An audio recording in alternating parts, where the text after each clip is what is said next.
Hey, everybody. Hope you're having a great Tuesday. Ella and I are here because we are talking all things Hurricane Sally. This is something we've been watching for quite a while, and it's been sitting in the northern Gulf now for days.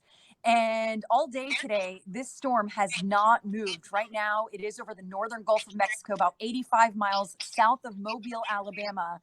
And when you look at this radar, you can see these outer bands are just whipping Florida and really the entire panhandle of Florida through most of the Alabama beaches and even portions of Mississippi. And it's been relentless. And Ella, we see this as meteorologists and we cringe because we know how heavy the rain is in these outer rain bands. Yeah, so this storm is very reminiscent of Hurricane Florence that sat over North Carolina for days on end, dropping feet of rain. Hurricane Harvey, which sat over the Houston area, dropping feet of rain. That is the problem when these hurricanes stall out close to land, is these bands of heavy rainfall just continue over the same areas for hours or even days at a time. And that's what we're seeing right now. Really, the entire Florida Panhandle.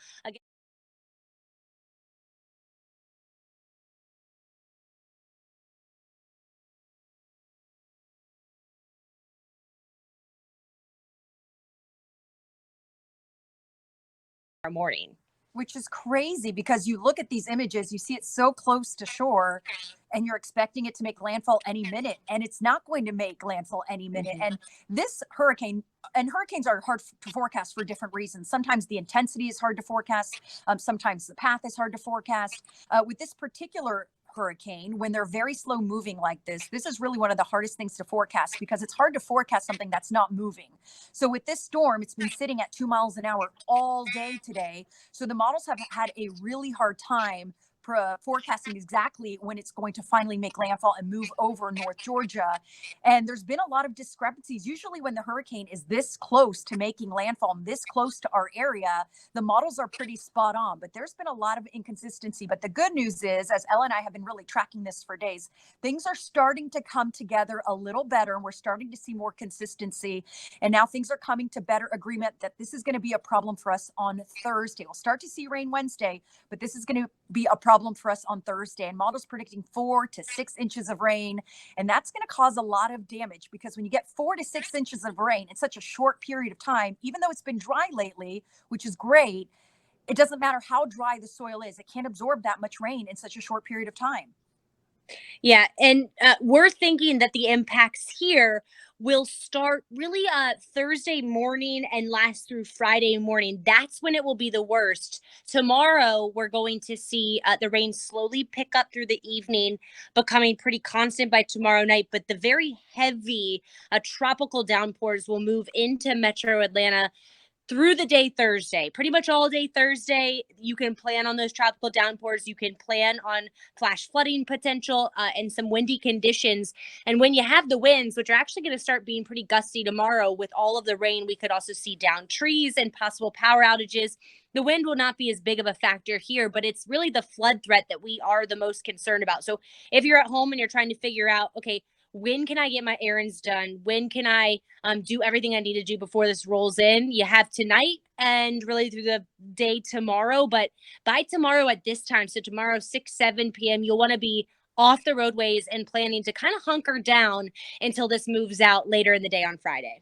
Yeah, and we're going to show this hour by hour now. So this is the European model that's in the background of the National Hurricane Center forecast. And for the past 24, 48 hours, the models were not agreeing with the National Hurricane Center track. And that's because they were very far apart. And that's because, again, the storm wasn't moving. But as you can see here, it's really falling in line nicely now. This is 1 p.m. tomorrow, making landfall, so already over land as a Category 1 hurricane. So this is not going to be incredibly strong as far as winds are concerned, but it is going to be incredibly strong as far as rainfall is concerned. Models saying 10 to 20 inches of rain along the coast. And again, that's because it's been sitting off the coast for the past 24 hours or so. But it is expecting forecasting 10 to 20 inches of rain, isolated amounts up to 30 inches, but it will finally start to move tomorrow. And here, as we move through time, as Ella said, we could see some of the outer bands as early as late Wednesday night, but this is really going to be a Thursday issue. Thursday, 8 a.m., most of the rain still south of Atlanta.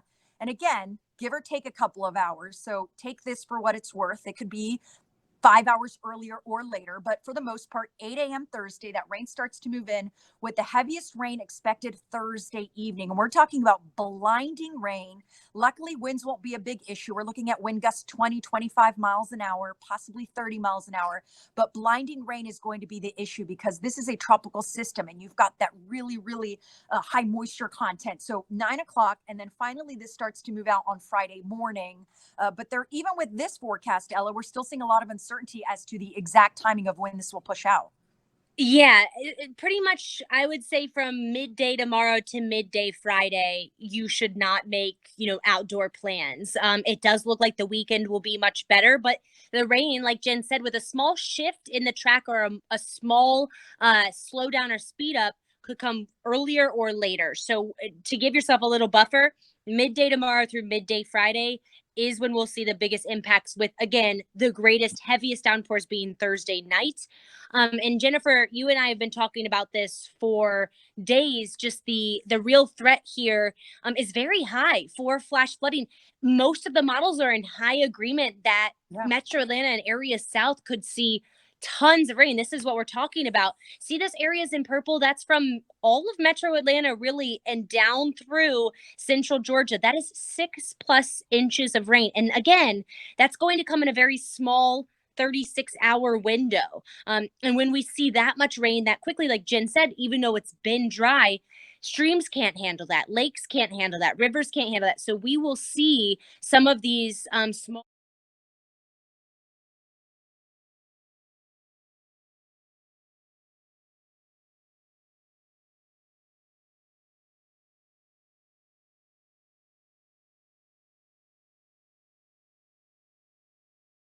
the tropical system in the last few years. Yeah, not recently, but in 2009, that's that big historic flooding we had in 2009. And you look at the dates, I think it was September 15th through the 22nd. So almost exactly to where we are right now. And that's where we had flooding at Memorial Park, in Buckhead, at Hanover West. We had flooding. Six Flags was underwater. Yep. Austell had that massive flooding. And that was just several days of rain. So it was not in a 24 to 36-hour period. With that particular instance, we had rain day after day after day. So at least we don't have that this time around. But this is a very wet tropical system. So that's why we're so concerned. I do want to point out on this map, because the path of this storm is extremely important as to who's going to see the heaviest rain. When you look at far northwest Georgia, we're talking about a trace of rain. But then you look at Fulton County and we're talking about 6 inches of rain. So once this storm finally moves, we're going to have a much better idea on its exact path. We're hoping this goes a little further south. And we've seen that from the earlier model runs a couple days ago. It was taking that heaviest rain northwest of Atlanta, north and west of I-85. Now it's mainly over I-85. But if this tracks a little further south, that's better news for us, because that's going to take the higher rainfall totals south of Metro Atlanta. But for right now, Atlanta is in the bullseye of the heaviest rain. And as we know, Atlanta is a concrete jungle. We have a lot of beautiful parks and a lot of beautiful trees, but we also have a lot of concrete, a lot of buildings, a lot of infrastructure. So when you're talking about 5, 6, 7, up to 8 inches of rain in some isolated locations in just 24 hours, certainly flooding is a concern. And that's why a flash flood watch already in effect starts tomorrow afternoon through Friday morning. And again, the reason it's such a big time frame, it's because there's still some uncertainty with this tropical system. And Jen, that's why it's so important too. You mentioned this, but I want to say it again. Where the system makes landfall and where the center of the storm tracks, because it's really usually only about 50 miles uh, in diameter, or probably 100 miles in diameter from the center of the storm, where the major impacts are. So, Chattanooga may see a trace of rain. Meanwhile, Atlanta, which is what, 90 miles away, could see 6 to 7 inches. So just a little wobble in the storm's track can mean huge differences in impact. So again, like Jennifer said, this is something that we're going to have to continue to watch until it really starts moving. We won't have a certain idea of our impacts here, but we are kind of keying in on the fact that this could be a big rainfall, big flood event for Metro Atlanta. Yeah, and we will be watching as we always do. So stay with CBS 46. We're going to have hourly updates. We did it today if you missed it. But tomorrow we are going to have hourly updates at the top of every hour with updates, because we're consistently getting new data in. We're consistently getting new models in. By tomorrow, Sally will make landfall and it's going to start moving. So we're going to have a much better idea on the precise timing. So make sure you stay with us. Check out our app, go on our website, CBS46.com, and join us on CBS 46. We're going to have updates every hour. We're going to be busy, Ella, but we're loving it. We love this stuff and we love bringing you guys the latest. We know you're just as interested in these hurricanes as we are, and we will bring you everything we know the minute that we know it. Yeah, and we'll keep you and your family safe. That's always our number one priority. Everyone have a great night, a safe night, and we'll see you again a little later. Bye, everyone.